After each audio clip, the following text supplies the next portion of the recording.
فاتحہ.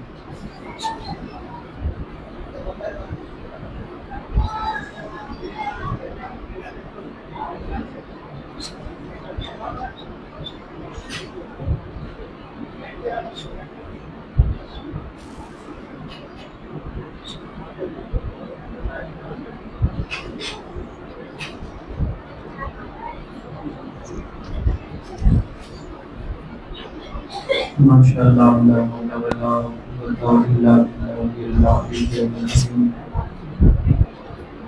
اعوذ باللہ من الشیطان الرجیم. بسم اللہ الرحمن الرحیم.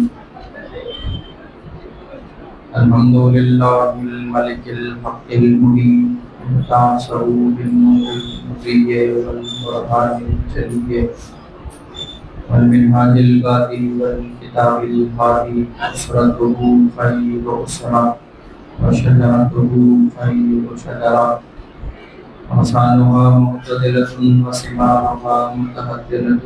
مولده بمكة وهجرته بالطيبة على بها ذكره وامتد منها صوته وارسله بحجة كافية وموعظة شافية ودعوة متلافية. أظهر به الشرائع المجهولة وقمع به بدع المدخولة وبين به الأحكام المفصولة. ثم الصلاة والسلام والتحية والإكرام على أشرف الأنبياء والمرسلين سيدنا وسيد الأولين والآخرين حبيبنا وحبيب إله العالمين القاسم محمد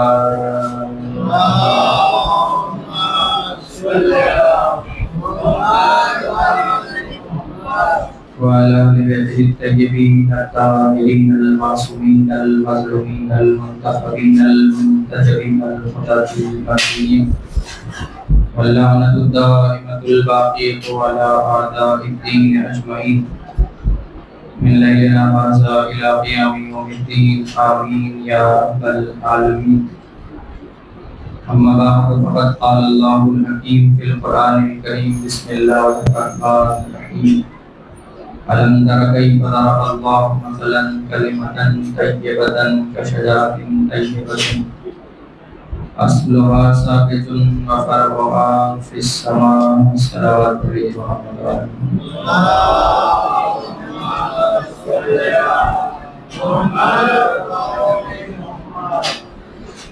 حاضرین گرامی منزلت اور سامعین ایمان و بصیرت، احباب ولا و عزا اور صاحبان فہم و ذکا،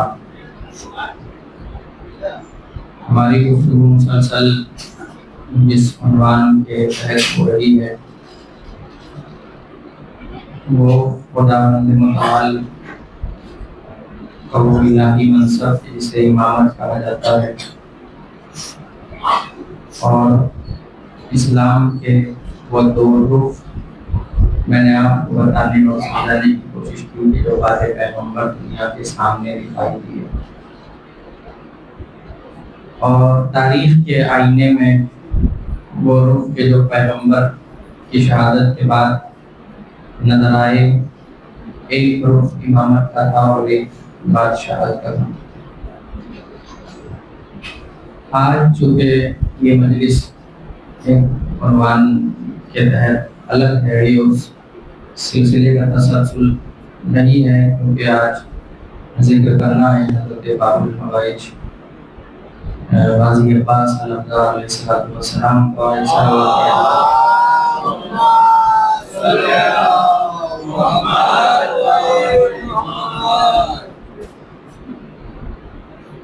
اس لیے میں آپ سے بھی گزارش کروں گا کہ اب تک تو میں نے نہیں کہا کہ آپ جیسا سنتے رہے میں سناتا ہوں، اور دوسری بات آپ یہ اچھی طرح سے سمجھ لیجیے کہ ہیرے جلا کے آلو کوئی نہیں ابالتا، آلو کوئلے جلا کے ابالے جاتے ہیں، ہیرے جلا کے کوئی آلو ابالنا نہیں چاہے گا۔ تو جس طریقے سے آپ سنیں گے اسی اعتبار سے تھوڑا سا میں بھی کچھ عرض کرنے کی کوشش کروں گا، اور آپ یہ بہتر جانتے ہیں کہ یہ مولا عباس کے فضائل ہیں، اور